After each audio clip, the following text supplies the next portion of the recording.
You are listening to Namaskar India podcast, where we try to understand the vastness, diversity, and cultural heritage of India we live in today. One story and one conversation at a time. Episode 15, The Golden Age.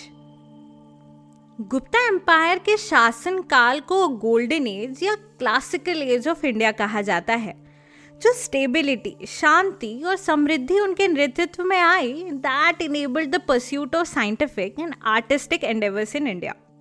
Hello and welcome to Namaskar India, और मैं हूं आपकी host आराधना. तो आइए अपनी story को आगे बढ़ाते हैं. चंद्रगुप्त एक अमेजिंग राजा थे, और जैसा कि हमने जाना, गुप्तास का कंट्रोल अब ऑलमोस्ट सारे इंडियन सबकॉन्टिनेंट के ऊपर था, ईदर डायरेक्टली और इनडायरेक्टली थ्रू देयर फ्यूडेटरीज. पर जो एरियाज उनके अंडर नहीं आते थे वो थे present day Maharashtra, Karnataka, Kerala and Tamil Nadu. तो इन किंगडम्स के साथ फ्रेंडली रिलेशंस मेंटेन करने में ही समझदारी थी.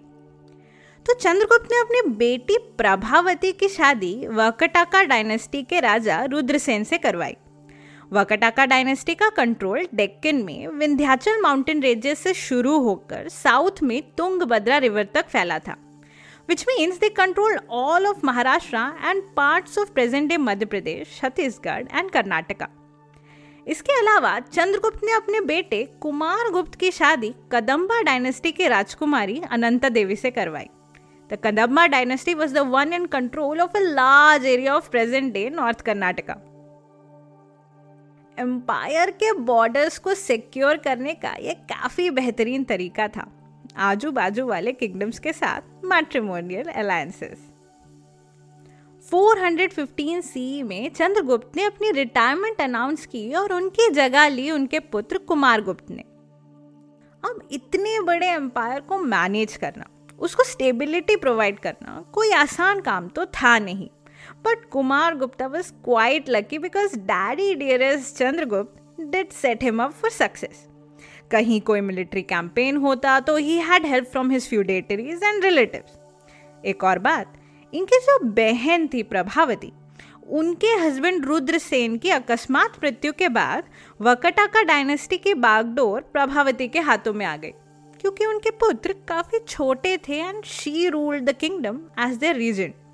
सो technically the Gupta family was managing the Vakataka dynasty too. So all in all, काफी peaceful and stable time period था ये. And along with peace and stability, there was prosperity too. और ऐसे समय में ही राजा और प्रजा दोनों को कुछ intellectual या artistic काम करने की प्रेरणा मिलती है. And for this very reason, this period is known as both the Golden Age and the Classical Age of India.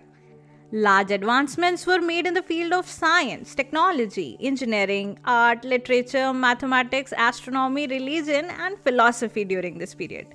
जैसे कि संस्कृत भाषा के सबसे बड़े कवि और नाटककार कालिदास ने कई कविताएं लिखी जो कि काफ़ी फेमस हुई, जैसे कि रघुवंशा, कुमार संभवा, ऋतु संहारा और मेघदूतम.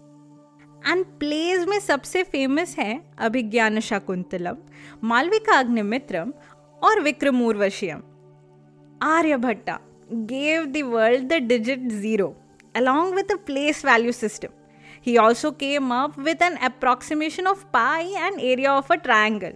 उन्होंने आर्यभट्टिया नाम की किताब लिखी which talks about arithmetic, algebra, plane and spherical trigonometry and so much more. He studied both solar and lunar eclipses, calculated the correct number of days in a year, that is 365, and suggested that Earth was not flat, but in fact spherical. उन्होंने दावा किया कि moon earth के चारों तरफ एक axis में घूमता है और उसी तरह अर्थ और बाकी प्लैनेट सन के चारों तरफ घूमते हैं. वराह मिहिरा wrote बृहद संहिता, which talks about architecture, temples, planetary motions, eclipses, time-keeping seasons and many other topics. ये वही हैं जिन्होंने ग्रीक से इंस्पिरेशन लेके भारत में ज़ोडिएक साइंस एंड एस्ट्रोलॉजी यानी कि राशि चक्र और ज्योतिष शास्त्र को इंट्रोड्यूस किया. विष्णु शर्मा ने पंचतंत्र की कहानियों को लिखा, which consists of several stories based on moral values needed in our day-to-day lives. Vatsyayan wrote the Kama Sutra, the most ancient book in the world on sexuality, eroticism and emotional fulfillment in life. Delhi के Qutub complex में आपकी नज़र एक iron pillar पे पड़ेगी, जिसे Gupta empire के द्वारा शायद मध्य प्रदेश के उदयगिरी केव्स में ओरिजिनली स्थापित करवाया गया था और दिल्ली सल्तनत के शासन के दौरान यहाँ रिलोकेट किया गया। ये पिलर काफ़ी स्पेशल है because of its high resistance to corrosion. It is a testimony to the high level of skill achieved by the ancient Indian ironsmiths in the extraction and processing of iron. अगर इस time में religion की बात की जाए तो Brahmanism came to the forefront. भगवान विष्णु इस टाइम पे सबसे पॉपुलर गॉड थे और रॉयल गुप्ता फैमिली भी उनकी भक्त थी. आपने गौर किया होगा, इसके पहले तक राजा अपनी क्रेडिबिलिटी सिद्ध कराने के लिए यज्ञ, अनुष्ठान, दान, दक्षिणा इत्यादि करते थे. That will continue to happen, बस उसके साथ साथ temple building will also become very popular. But अचानक से ये मंदिर निर्माण की प्रथा कैसे और क्यों शुरू हुई, आइए इसको थोड़ा समझते हैं. 800 BC के आसपास ग्रीस और रोम के लोगों ने अपने देवी देवताओं के लिए मंदिर और मूर्ति निर्माण की प्रथा शुरू की. एंड इवेंचुअली वो आइडियोलॉजी इंडिया पहुंची, given we had trading relationships with them. पर उस टाइम इंडिया में वैदिक गॉड्स पॉपुलर थे जो मोस्टली यज्ञ, बलि और अनुष्ठानों से प्रसन्न होते. And then Buddhism became popular and was patronised by many empires. इसलिए आप नोटिस करेंगे कि सबसे पहला टेम्पल या मॉन्यूमेंट कंस्ट्रक्शन जो इंडिया में हुआ वो बौद्ध स्तूपों के रूप में हुआ. और उसके साथ साथ बौद्ध भिक्षुओं के तीर्थ यात्रा के लिए और प्रार्थना पूजा के लिए केव टेम्पल्स और मठों का कंस्ट्रक्शन भी राजा महाराजाओं ने करवाया. And when Mahayana Buddhism became popular, it introduced the concept of murti pujan. तो जाहिर सी बात है, जब वैदिक गॉड्स की जगह पुरानिक गॉड्स ने ली, टेम्पल बिल्डिंग और मूर्ति पूजन का कॉन्सेप्ट भी हिंदुइज्म ने अडॉप्ट किया. And now with Gupta Empire patronizing and sponsoring Hinduism, temple construction तो होना ही था. मध्य प्रदेश के विदिशा शहर में उदयगिरी केव्स है. यहाँ की 20 गुफाओं में आपको गुप्ता एम्पायर द्वारा बनाए गए भारत के सबसे पहले मंदिरों के उदाहरण देखने को मिलेंगे. इनमें मैक्सिमम केव्स हिंदू देवताओं को डेडिकेटेड है, except one dedicated to Jain Tirthankara Parshvanath. Udayagiri में 7 गुफाएं शैविज्म, शैव मत, 9 गुफाएं वैष्णविज्म, वैष्णव मत और 3 गुफाएं शक्तिज्म, शाक्त मत पर आधारित है. पर इस परिसर का जो सेंटर पीस यानी कि मेन अट्रैक्शन है वो आपको केव नंबर 5 में देखने को मिलेगा, जहां भगवान विष्णु के वराह अवतार की कहानी को डिपिक्ट किया गया है. So Brahma the creator, Vishnu the preserver and Shiva the destroyer are together known as the Trimurti. और जब भी ब्रह्मांड में कुछ केओस या टर्मोइल होता है, भगवान विष्णु और शिव धर्म की संस्थापना के लिए धरती या यहाँ रहने वाले लोगों को राक्षसों और असुरों से बचाने के लिए अवतार लेते हैं.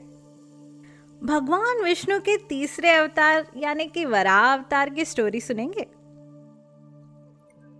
तो एक समय की बात है, हिरण्याक्ष नाम का एक असुर था. बाय द वे, ये हिरण्यकश्यप और होलिका के भाई थे. और घनघोर तपस्या करके हिरण्याक्ष ने ब्रह्मा जी को प्रसन्न किया और वरदान प्राप्त किया कि कोई भी देवता, दानव, जानवर या मानव उससे कभी नहीं मार सकता. अब ऑब्वियसली हिरण्याक्ष का मोटिव तो देवताओं को परास्त करने का था, इसीलिए उसने स्वर्ग लोक पर हमला कर दिया. उसको प्राप्त वरदान के बारे में जानकर सारे देवता डर गए और देवी पृथ्वी की शरण में आ गए.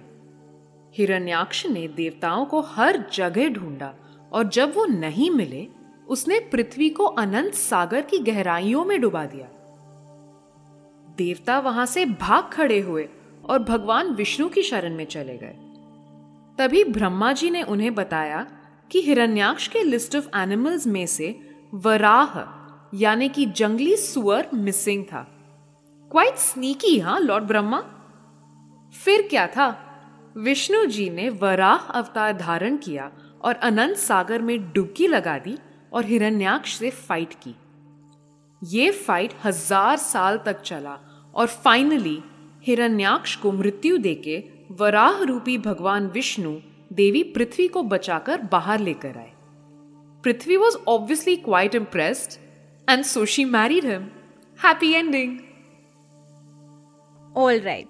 अब बात भगवान विष्णु के अवतारों की चली है तो उनके 10 अवतारों को समर्पित एक मंदिर है उत्तर प्रदेश में, दशावतार टेम्पल, जो कि ललितपुर डिस्ट्रिक्ट के दियोगढ़ गांव में स्थित है। ये हमारे देश के सबसे पुराने स्टोन टेम्पल्स में से एक है और इसे गुप्ता एम्पायर ने ही बनवाया था। यहाँ की इंटरनल और एक्सटर्नल दीवारों पे आपको भगवान विष्णु से जुड़ी कथाओं को चित्रित करती हुई कई मूर्तियाँ देखने को मिलेंगी। हर पैनल में विष्णु पुराण या उनके 10 अवतारों की स्टोरीज से इंस्पायर्ड सीन्स है, जैसे कि शेषाशाही विष्णु की इमेज जहाँ वो शेषनाग की नागशैया पे विश्राम कर रहे हैं, रामायण की इमेज जब शूर्पणखा राम और सीता को परेशान करती हैं और लक्ष्मण उसे पकड़ लेते हैं, महाभारत की इमेज जहाँ 5 पांडव द्रौपदी के साथ खड़े हैं। इन सब मूर्तियों में आपको उत्कृष्ट कारीगरी देखने को मिलेगी जो कि गुप्ता साम्राज्य के टाइम की भव्य और समृद्ध मूर्ति कला को दर्शाता है।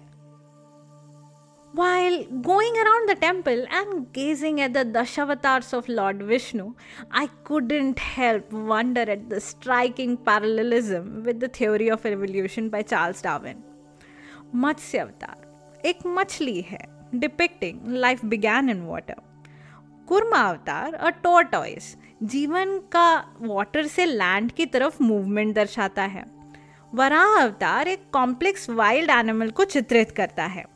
Narasimha avatar is half man and half animal, जो शायद वाइल्ड एनिमल्स में इंटेलिजेंस के इवोल्यूशन की तरफ इशारा करता है। Vamana avatar indicating short premature human beings. Parashurama एक वनवासी, वो गुफाओं में रहते हैं और हथियार बनाते हैं और इस्तेमाल करते हैं, just like early humans.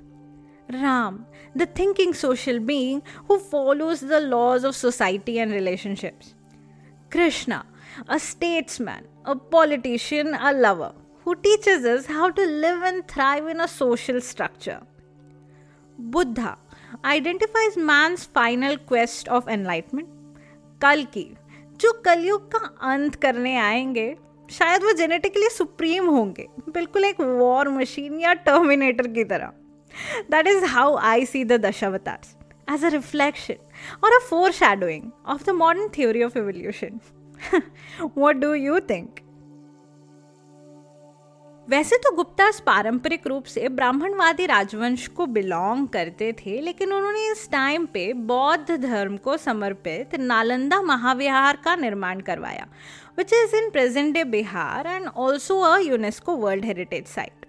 So a lot of amazing things were happening in the reign of the Guptas. काफी शांति, काफी समृद्धि और काफी stability. But for how long? अगले एपिसोड में हम कुमार गुप्त के शासनकाल के आखिरी दिनों की बात करेंगे, जब गुप्ता एम्पायर में व्याप्त शांति भंग हो गई और ऐसी परिस्थिति में जब उनके बेटे स्कंद गुप्त राजा बने, उनको किन परेशानियों का सामना करना पड़ा। The story of Varaha Avatar is narrated by Preeti Parthasarathy, a travel influencer and an amazing storyteller who strives to bring awareness to mental health and inspires others to practice body neutrality through her blogs, vlogs, and podcasts. Links to these will be in the episode description. Do connect with her on social media. Thank you for listening, and this is your host Aradhna signing off until next time. And don't forget to hit that subscribe button on your podcast app or YouTube so that you don't miss on any episodes. अगर आपको ये episode पसंद आया तो किसका wait कर रहे हैं? अपने फ्रेंड्स एंड फैमिली के साथ जल्दी से इसे शेयर कीजिए।